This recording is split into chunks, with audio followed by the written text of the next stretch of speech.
Hey, I'm Shane. Let's time travel for a second. Okay, not really, but in your minds. I want you to go back to your first day of high school. Actually, go back to the night before. Do you remember how that felt? I'm guessing it was probably 10% excited and 90% terrified. I know that's how I felt when I was going into high school. Looking back now, you know that you survived. So it wasn't that bad, but in the moment, it was a scary idea to start high school. I've never met a first day freshman that wasn't slightly nauseated, especially when you have to find your lunch table in the lunch room. I remember my first day of high school. I was pretty nervous. I couldn't stop thinking, this changes everything. I'd gotten pretty good at life as an 8th grader, but life as a high schooler, I'd never done that before. It was a turning point. In the past few weeks, we've been talking about things that grow our faith. Things that make our faith go from something counterfeit or just a fake copy to something real and personal to us. We've been talking about how our faith can shift from being an imitation of someone else's to being something that we own ourselves. And maybe more than anything else, turning points in life do just that. Chances are you've had a few turning points in life already. These are the moments that turn our lives around and set us in a direction that we weren't going in before. Sometimes they can be positive things or even neutral things. It's you getting a part-time job after school, or making the varsity team, or your mom getting remarried. Your dad loses his job and then you lose your house. Or it's that moment where the person you'd been dating for 2 years breaks up with you. These are just examples, but think about a turning point that you've experienced in your life. Today, I want to spend some time talking about those sort of turning points. Turning points are often difficult times that challenge us and make life hard, but what do they do to our faith? It's really wild. Tough times like these, they have the power to build our faith or completely destroy it. I've seen it go both ways. I've walked with teenagers through just about everything, and I can think of a bunch of times when I've seen students walk out on the other side of the storm with a rock-solid, unshakable faith. It's hard to imagine that happening when they're in the middle of it, but it actually does happen. Their faith, it grows stronger than before. It's amazing to watch. In these circumstances, they can be described in no other way except turning points. They're defining moments, times when it seemed like God was far away, but ended up being much closer than you thought. When you get to the other side of these turning points, you're able to look back and say, wow, God is no longer someone I learn about in church. God is real and God is close to me. When people encounter these sorts of circumstances, suddenly things get really, really personal. Let me show you what I mean. You've probably heard the term, life is a journey. It's really kind of true. I mean, we all start at one point, it's called birth, and we go through all sorts of different things. Some things feel pretty neutral. Other things, they're twists and turns. We make new friends, and that's really great. Or maybe we go through life and I don't know, our parents wind up getting a divorce, or maybe we start a new instrument and that instrument gets us into a brand new band, or we get injured in a sport that we love to play. I mean, there are all sorts of things in life that are turning points. Life is filled with turning points just like this. And turning points, they change our faith. One of the best illustrations of turning points that change someone's faith comes from the life of Jesus. It's described by one of his friends, John, who wrote it all down. John writes this: "Now a man named Lazarus was sick. He was from Bethany, the village of Mary and her sister Martha. These three, Lazarus, Mary, and Martha, they weren't just random people that Jesus stumbled upon. They were close friends with Jesus. So after Lazarus got sick, Mary and Martha reached out." John records it this way. He says, "The sisters sent word to Jesus. They sent a messenger to find Jesus, who was 2, 3, or even 4 days away by travel on foot," which is the way they traveled back in the day. Their message said this: "Lord, the one you love is sick." In other words, they didn't even have to say his name. They knew that Jesus would automatically know who they were talking about. Mary and Martha knew that Jesus had healed many people, even strangers. So of course, when Lazarus became sick with a life-threatening illness, they called on Jesus to show up. But things didn't go exactly as expected. Jesus didn't arrive at their house for a few days, and by the time he got there, Lazarus had already died. This was the worst kind of turning point that you can imagine. So, you can imagine how Mary and Martha are feeling when Jesus shows up at their house. Martha leaves her house and goes out to meet Jesus as he approaches. And this is what happens. "Lord," Martha said to Jesus, If you had been here, my brother would not have died. But I know that even now, God will give you whatever you ask. Imagine being in Martha's position. She's lost her brother. She's angry. She's sad. She's wondering why Jesus hadn't been there when she needed him to be. But even after saying all this, she says something that communicates her trust in who Jesus was. That's what turning points do for us. They sharpen our focus. They get our attention. They force us to ask the question, what do we really think God is like? And when things fall apart, when things don't go as planned, when things take a turn, what do I believe about God? Martha, on what may have been the worst day of her life, in the worst pain that she'd known, experienced Jesus being present with her. And then Jesus responds, and John writes it out like this. Jesus said to her, "Your brother will rise again." Martha answered, "I know he will rise again in the resurrection at the last day." And Jesus said to her, "I am the resurrection and the life. The one who believes in me will live even though they die. And whoever lives by believing in me will never die. Do you believe this?"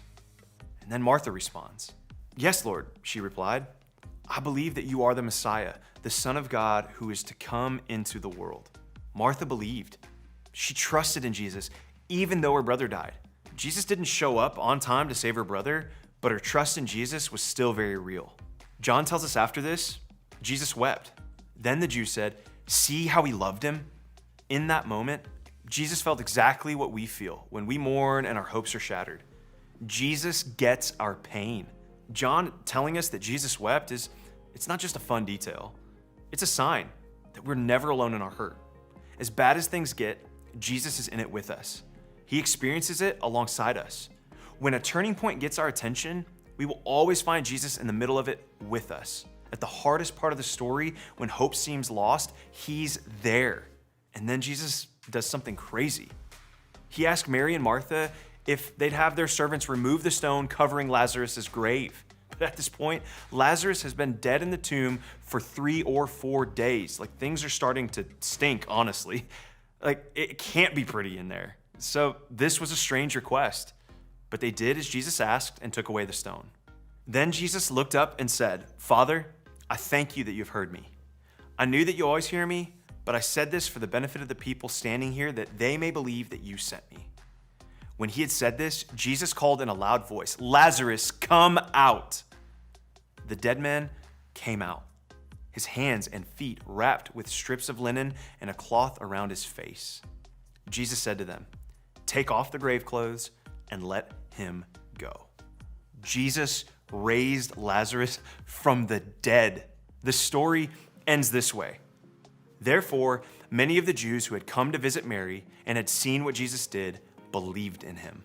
It'd be easy to read this story and think that the point is a happy ending. Lazarus came back. Like, that's a big deal. The end.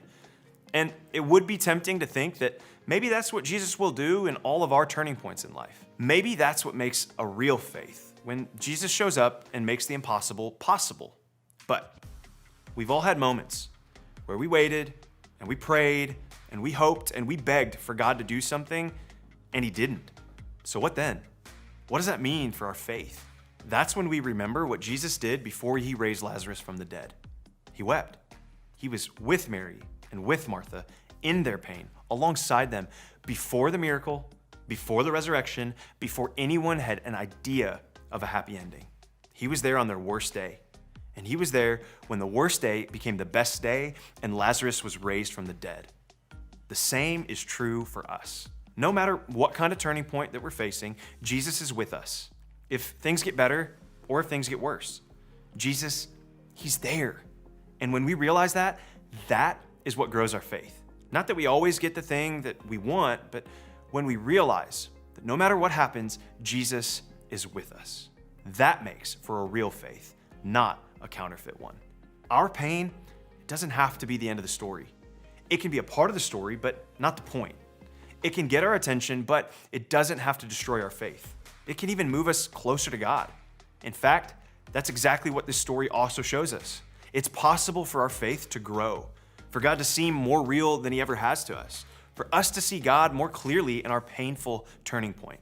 It's possible to go through the toughest pain possible and come through it trusting God even more. Not because God made it go away, but because God used it to stretch you, grow you, and to make your faith feel more real and personal. And when that happens, people around us will see God in a bigger way. Just like the people who surrounded Mary and Martha. It will make God more obvious to them. They will see that your faith is authentic, it's real, not counterfeit. And as a result, maybe they'll choose to trust God even more. The truth is, you're gonna hit some turning points in life. You've probably already hit a few. And you'll likely experience a few more. Every time you do, you'll be tempted to lean away from God, to wonder where God is or if God even cares. I've wondered that myself. You may be tempted to think that maybe your faith is counterfeit because things didn't turn out the way you wanted. But the story of Martha and Mary and Lazarus, it tells us that no matter what we're facing, the worst day or the best day, Jesus is there. And when we believe that and experience that, it grows our faith. In fact, it can make your faith even more authentic than ever before. It may not feel like it when you're in the middle of it.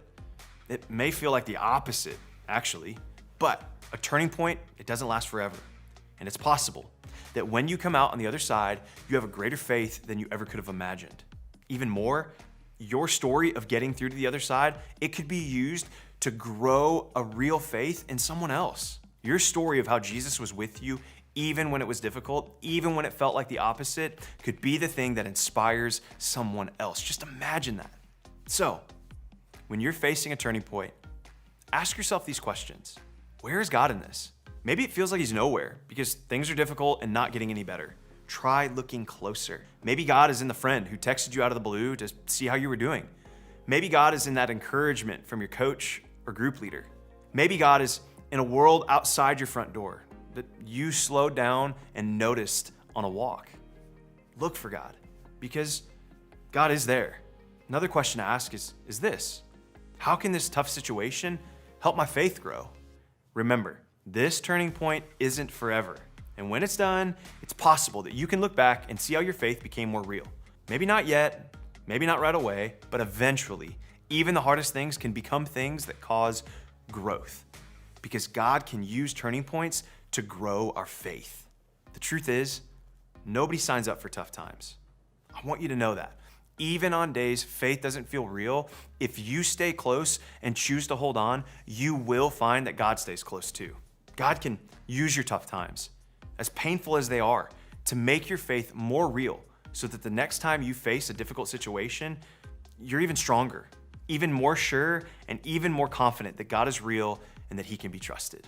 Group is a great place to talk about these questions because sometimes we just need to hear other people's stories and they can hear ours too. And when we hear those things, we know that we can make it through tough times. We need to hear from each other and encourage each other so we can remember that God is real and trustworthy, even when it feels like the opposite is true. So remember, God can use turning points to grow our faith.